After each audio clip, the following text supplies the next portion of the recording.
গঠিত হয়েছে অন্তর্বর্তীকালীন সরকার। নতুন সরকার নিয়ে কি বাংলাদেশের মানুষ সন্তুষ্ট? দর্শক, জানিয়ে দেব হাতে থাকা সর্বশেষ আপডেট বাংলা সংবাদ। প্রথমেই সংবাদ শিরোনাম। আইনশৃঙ্খলা নিয়ন্ত্রণে দেশব্যাপী ২০৬ ক্যাম্প সেনাবাহিনীর। এরপর জানিয়ে দিব এক্সক্লুসিভ, ভারতেই থাকবেন শেখ হাসিনা। এদিকে পদত্যাগ করেছেন বাংলাদেশ ব্যাংকের গভর্নর। এরপর জানিয়ে দিব লুট হওয়া অস্ত্র উদ্ধারে সেনাবাহিনী।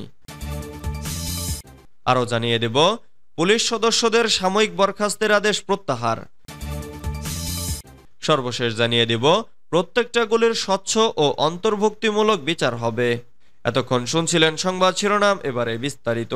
তবে অনুরোধ থাকবে ভিডিওটিতে একটি লাইক করবেন এবং কমেন্ট করে জানিয়ে দিবেন কোন জেলা থেকে আপনি আমাদের এই ভিডিওটি দেখছেন। আইনশৃঙ্খলা নিয়ন্ত্রণে দেশব্যাপী ২০৬ ক্যাম্প সেনাবাহিনীর। জনসাধারণের জানমাল ও সরকারি গুরুত্বপূর্ণ স্থাপনাসমূহের সার্বিক নিরাপত্তা প্রদানে দেশব্যাপী স্থপিত ২০৬টি ক্যাম্পের মাধ্যমে ৫৮টি জেলায় সদস্য মোতায়েন করেছে বাংলাদেশ সেনাবাহিনী।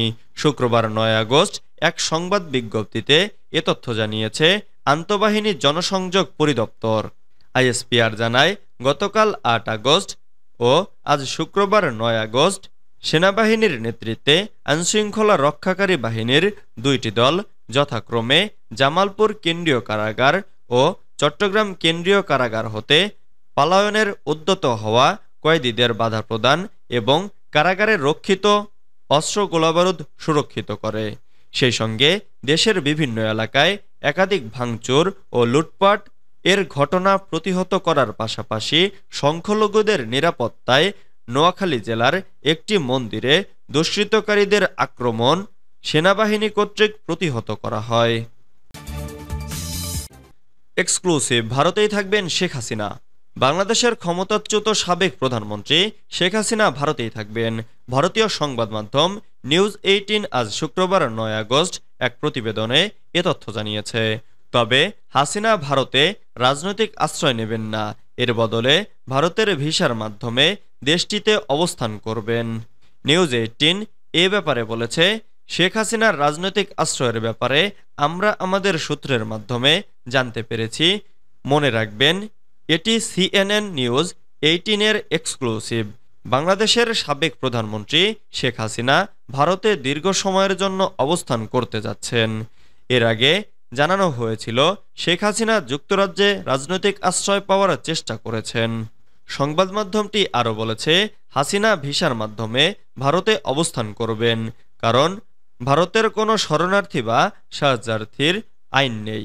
নিউজ ১৮ এর সাংবাদিক বলেছেন, যুক্তরাজ্যে হাসিনা রাজনৈতিক আশ্রয় পাওয়ার চেষ্টা চালিয়েছিলেন, সেটি আপাতত বাতিল করা হয়েছে, কারণ যুক্তরাজ্য এ ব্যাপারে কোনো ইতিবাচক সাড়া দেয়নি।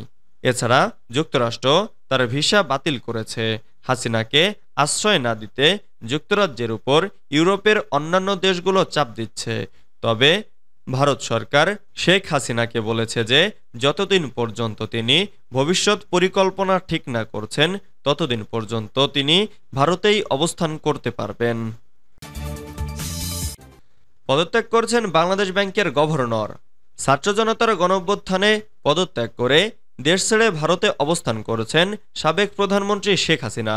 তার সরকারের পদত্যাগের পর এখন স্বায়ত্তশাসিত ও রাষ্ট্রীয় প্রতিষ্ঠানগুলোতে সংস্কারের পাশাপাশি শীর্ষ কর্মকর্তাদের পদত্যাগের দাবি উঠেছে। এরই অংশ হিসেবে আজ শুক্রবার বাংলাদেশ ব্যাংকের গভর্নর আব্দুর রউফ তালুকদার পদত্যাগ করেছেন। তিনি বিকেল ৩টায় ব্যক্তিগত কারণ দেখিয়ে অর্থ মন্ত্রণালয়ে পদত্যাগপত্র জমা দিয়েছেন।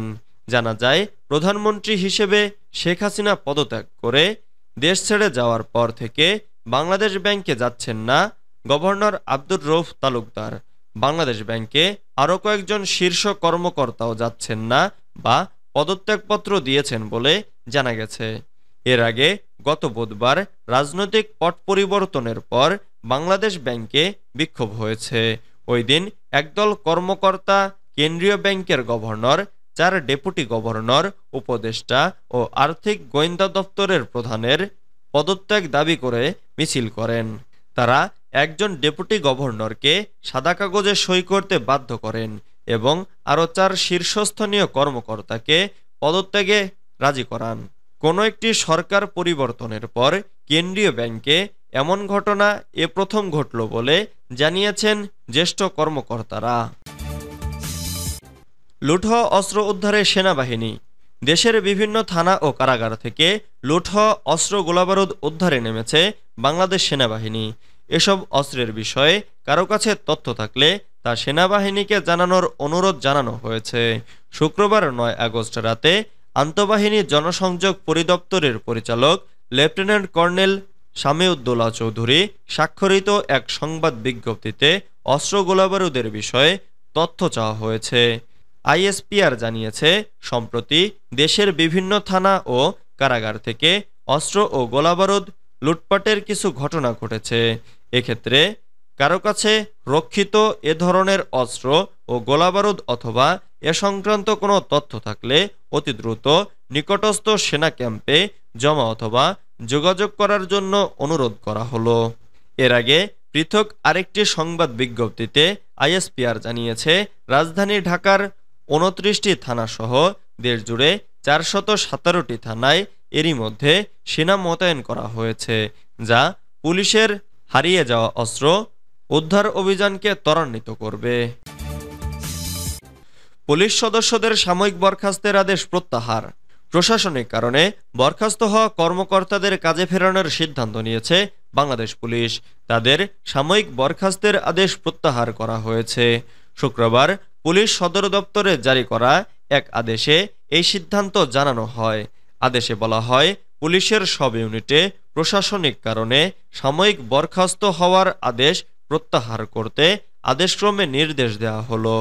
আদেশটি পুলিশের সব ইউনিটে পাঠিয়ে তাৎক্ষণিক কার্যকর করার নির্দেশনা দেওয়া হলো।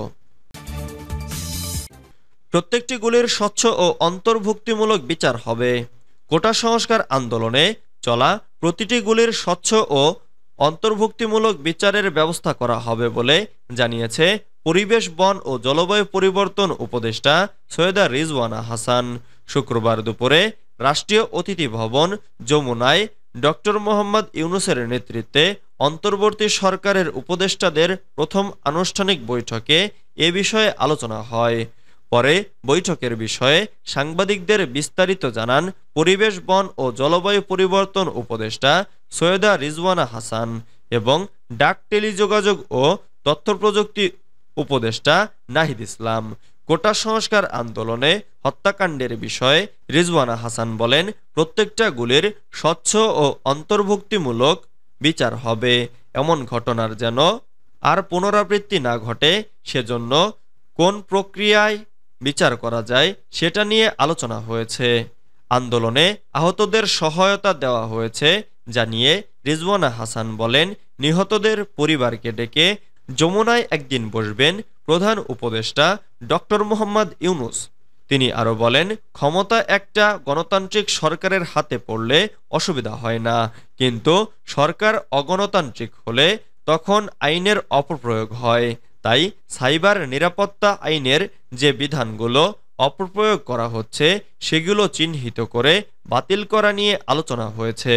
এছাড়া হয়রানিমূলক মামলাগুলো কিভাবে বন্ধ করা যায় সে ব্যবস্থা নেওয়া হবে বলেও জানান পরিবেশ, বন ও জলবায়ু পরিবর্তন মন্ত্রণালয়ের এই উপদেষ্টা।